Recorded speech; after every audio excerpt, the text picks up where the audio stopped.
All right, let's dive right into this explainer.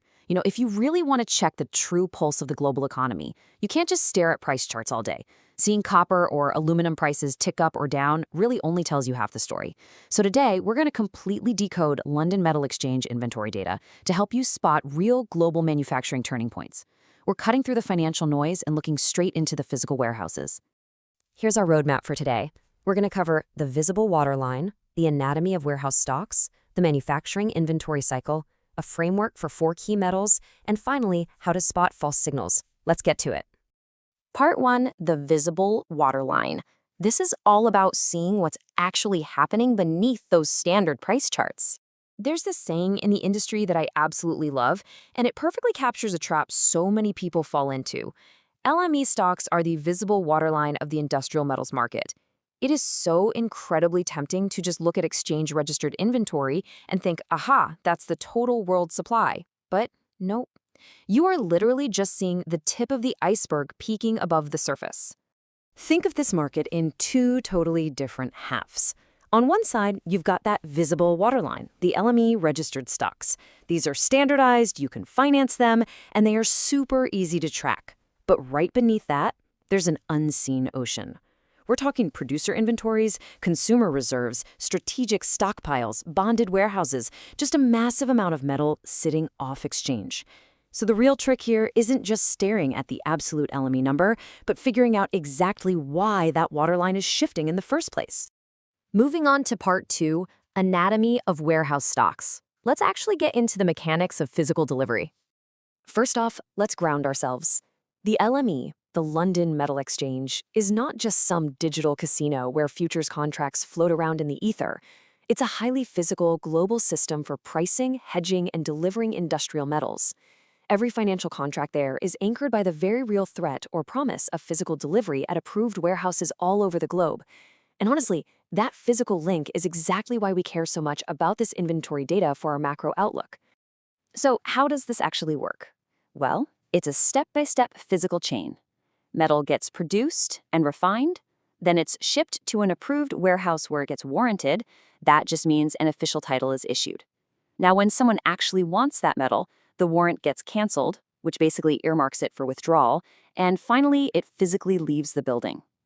It's a brilliant system because it literally turns raw chunks of metal into standardized financial assets you can use for collateral or arbitrage. All right, let's break down the 2 specific types of warrants you're going to see in the data. First up, live warrants. This is metal that is just sitting there, completely free and available for delivery right now within the LME system. When this number is high, everybody relaxes, right? Visible inventory looks comfortable. But if you see a sudden, sharp drop in live warrants, pay attention. That means available exchange metal might be tightening up fast. Then you have canceled warrants. This is the metal that has officially been spoken for. It's earmarked to be pulled out of the exchange system. Now, a massive spike in canceled warrants can be a super bullish signal, meaning metal is rushing out to be used in the real economy. But, and this is a big but, it could also just mean someone canceled it to use for financing, or maybe it's just stuck in some massive loadout queue at the warehouse. It's not always a straight line to booming demand. Part 3, the manufacturing inventory cycle. Let's take those warehouse mechanics we just learned and map them right onto the real economy. So, the global manufacturing cycle basically moves through 4 distinct phases. First, you've got destocking. This is where manufacturers are burning through their own safety buffers. So, naturally, exchange stocks tend to pile up. Then we hit the trough, where things just kind of stabilize. After that comes restocking, where you actually start seeing physical drawdowns, which eventually pushes us into the expansion phase, where stocks get really tight. Since manufacturers treat this metal as an absolutely vital input, watching these buffer levels is like having a cheat code to see exactly where we are in the broader macro cycle. But how do we spot a real, genuine restocking cycle? Well, it's not just one line on a chart going down. You need a whole cluster of signals to align. We want to see LME stocks stop their buildup and canceled warrants ticking up. But we also need nearby spreads to tighten, physical premiums to get more expensive. And in the real economy, you need PMIs improving and freight times getting longer. When all those stars align across both the financial system and the real economy, boom, that is a wildly powerful signal. Which brings us to part 4. Framework for 4 metals. We're going to specifically look at copper, aluminum, zinc, and nickel. Let's kick it off with copper. Copper is absolutely our broadest signal. I mean, it literally touches everything: power grids, electric vehicles, data centers, housing. But it's caught in this huge tug of war right now between softer cyclical demand and these gargantuan long-term structural investments everyone's projecting for 2025 and beyond. So if you see copper stocks rising, take a breath. It might just mean metal is playing musical chairs between tariff regimes or exchanges, not necessarily flashing a warning sign about structural economic weakness. Next up, aluminium. Now, aluminum is insanely energy intensive to make, and it's everywhere in transport and packaging. But listen to me on this one. You have to read aluminum inventories with extreme caution. Why? Because complex financial trades and warehouse incentive behaviors can completely hijack the headline numbers. You really have to dig beneath the surface to see what the financial players are actually doing behind the scenes. Then we've got zinc. Zinc's whole deal is heavily tied to galvanizing steel, which points us to construction, infrastructure, and autos. So a massive drawdown in zinc is usually a fantastic proxy for booming steel and construction demand.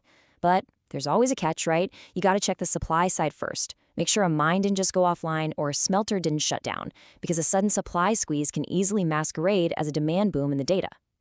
Finally, nickel. This one is incredibly tricky.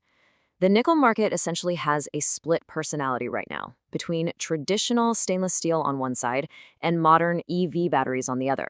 You absolutely cannot just look at the top line number.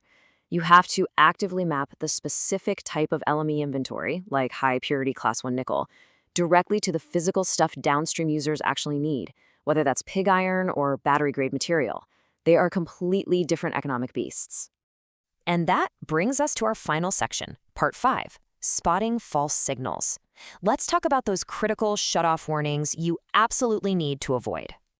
All right, here's your first massive warning sign. Mistake number 1, treating LME stocks as the total global supply.